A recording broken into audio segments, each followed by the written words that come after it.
and which meant I only took easy chemistry courses. And never, I'd say, had a course in physical. And, you know, my organic chemistry was effectively for nurses. And so we never got together cyclic compounds. So sort of the way I move through life is to always know something, always know someone who knows what the thing which I should know, rather than actually knowing it myself. So if you have good contacts, you can move faster. You know, and example, I went to Cambridge thinking I had to learn crystallography, and wondering whether I'd ever master it. But then I met Francis Crick and realized I didn't have to learn it. And, you know, and so that was where I moved. There was a real crisis that might have derailed us when, in the last moment when we were trying to build a two-chain helix. We had thymine in the eno form instead of the keto form. And Francis knew as little chemistry as I, so it didn't help. But then in the same room was Jerry Donahue, a sort of quantum chemist who'd been at Caltech, who, when he looked at the base pairs I was forming, said I had the wrong thymine. And we had to structure the next day. And so it really pays to have bright people around you. And the worst possible fate is to go to a place where everyone is dumb. You know, unlike when you go to Harvard, when you discover that at least Harvard has, or used to have, very good chemists. Great chemists. You know, the right place to be. But anyways, that's sort of my learning thing. Then now the new annotated edition of the double helix is out. There's a wonderful review of the book in Science magazine. So I urge everyone to read it. It says it's the best book in the last. But it was a good story. And I wrote it sort of simultaneously with the molecular biology of the gene. I wrote the first chapter of the double helix in September of 1962.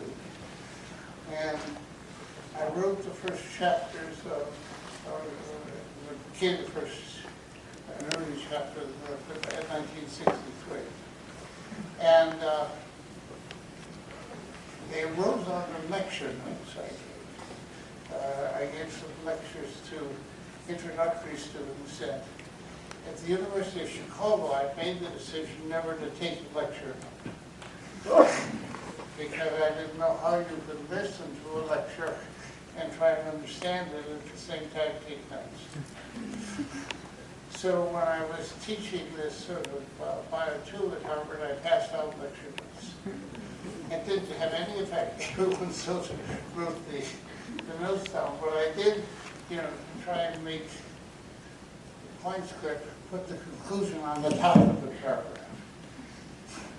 So I always wanted to give you the conclusion and then the facts that support the conclusion, rather than the traditional way, learn the fact and then eventually you draw the conclusion. So, and Louis Stryer, when he revised his biochemistry text, he followed my way, so and then I sort of moved on. But it was really just a teaching device. So I really greatly benefited by having to teach at Harvard.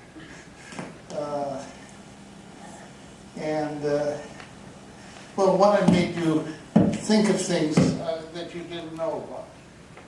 And so when I wrote the molecular biology of the gene, the first chapter, was going to be DNA.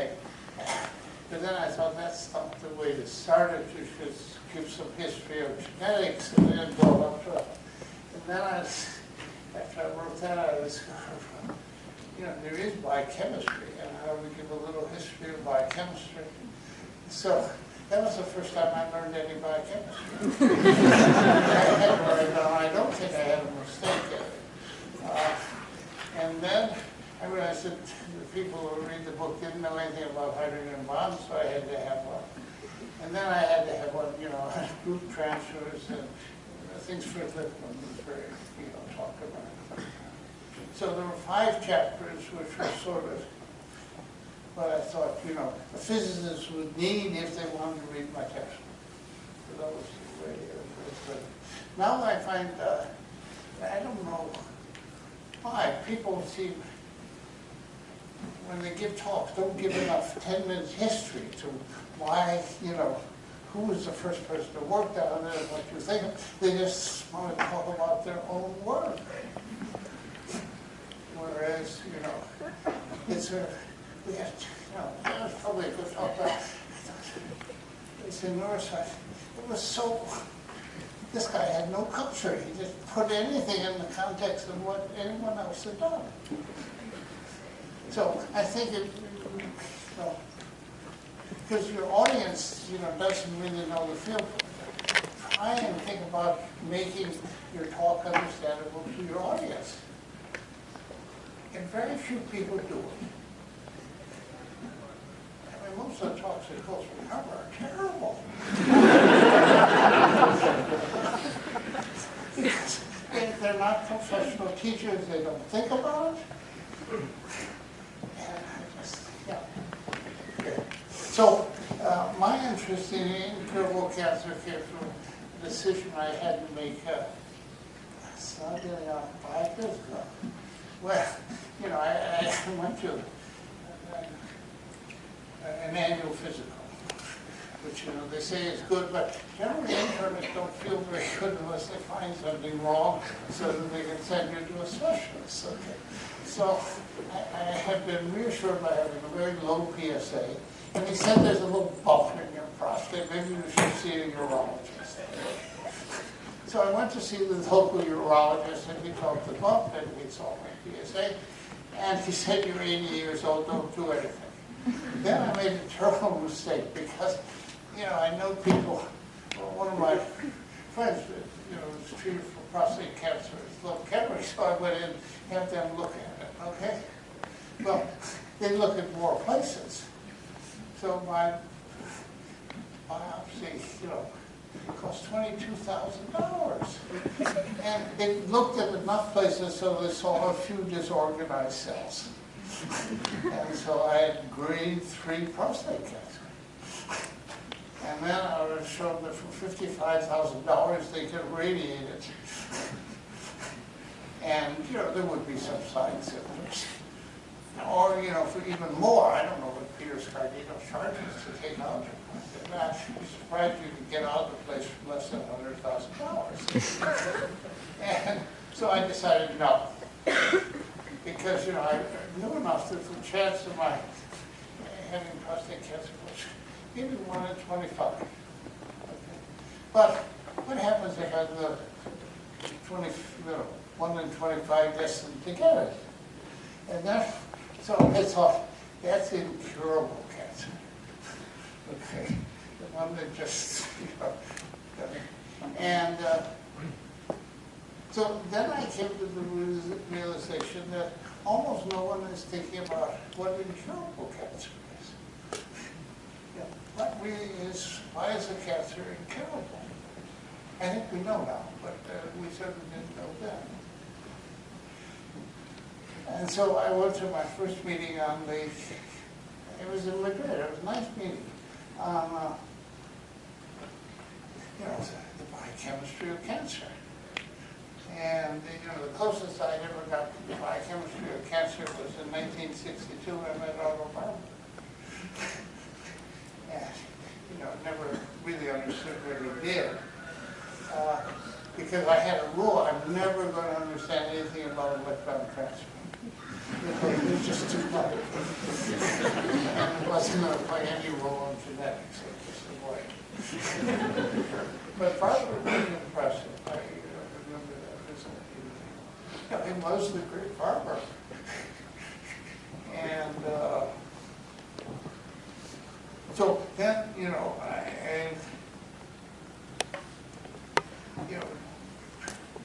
and I should say beforehand, even then, I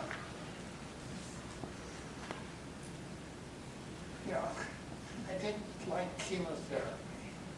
And the reason is not, it's that basically, it fails too often, it doesn't work.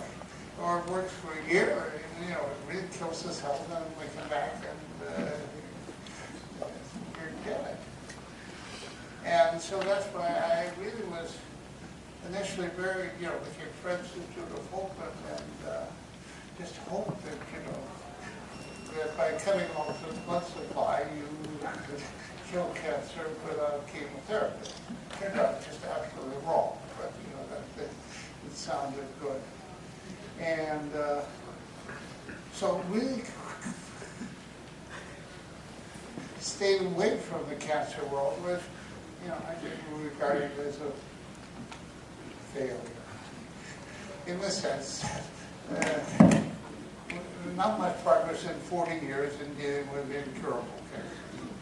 Hormone-sensitive cancer, yeah, these are, but really, lung cancer, say, it was 40 years ago. And that it just didn't like it. And then, though I should say in defense of my sister, was told she had inflammatory breast cancer. I sent her to NCI. She had 2 years of devastating. Bob Young gave her chemotherapy. She lived for 20 more years and didn't die of breast cancer.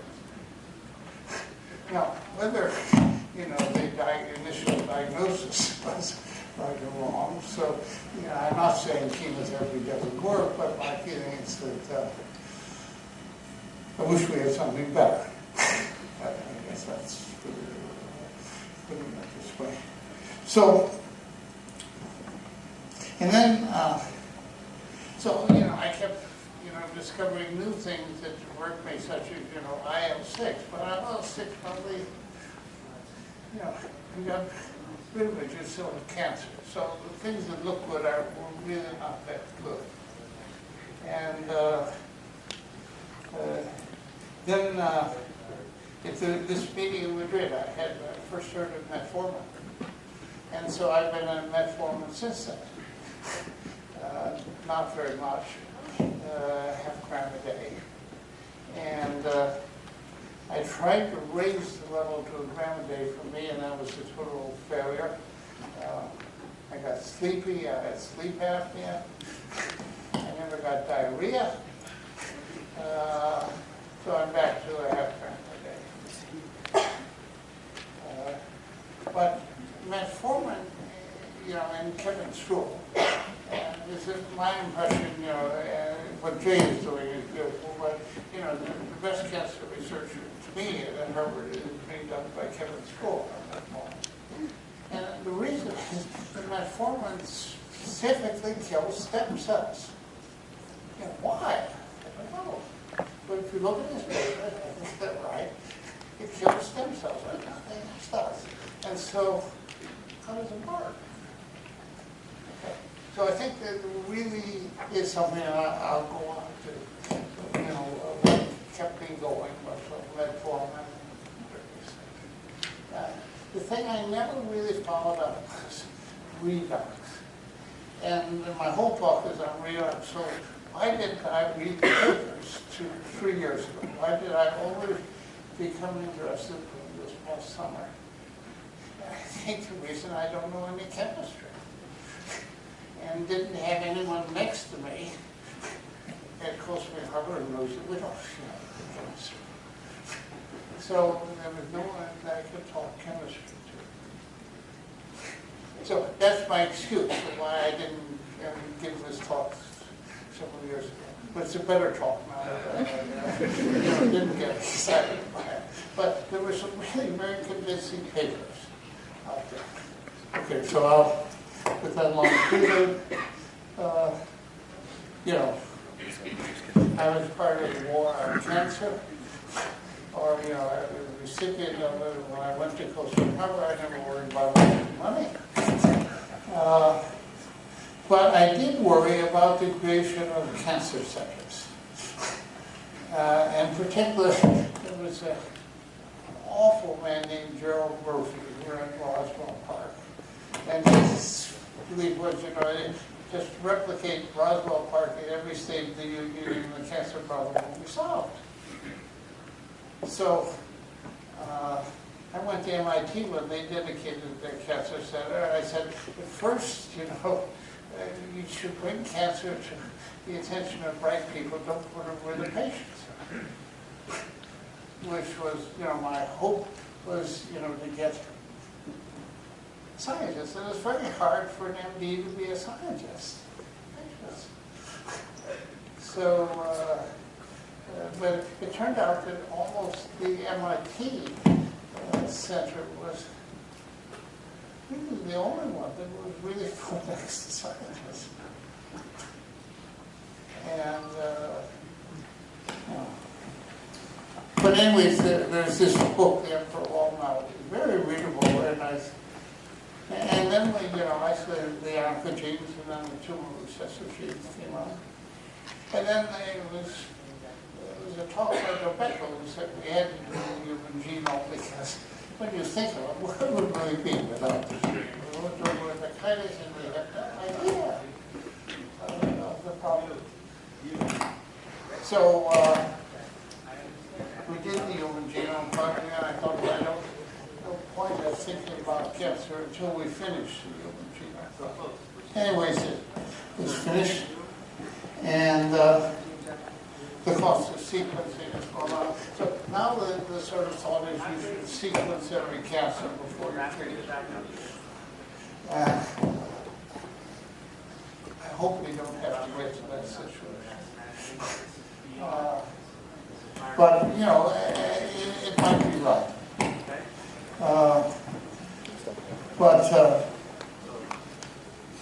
And here I know there'll be many people who disagree with me, but I'll make the statement that the gene-targeted anti-cancer drugs are a failure. Someone is saying they're great, but the truth is, with the exception of they work too short a period of time, they cost a lot of money. And, they're very temporary remissions. They're not, the original drugs were essentially screened to find things that produce the rapid killing of cancer by apoptosis. So they're all selected for apoptosis. Okay? And these ones are cancer killing agents. And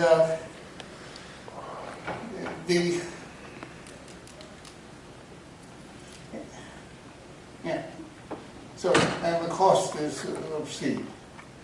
Okay.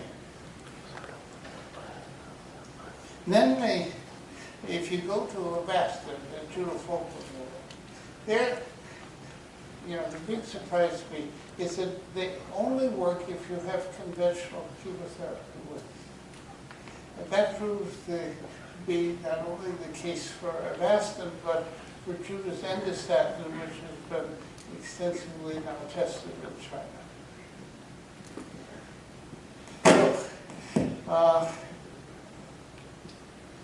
Yes. So,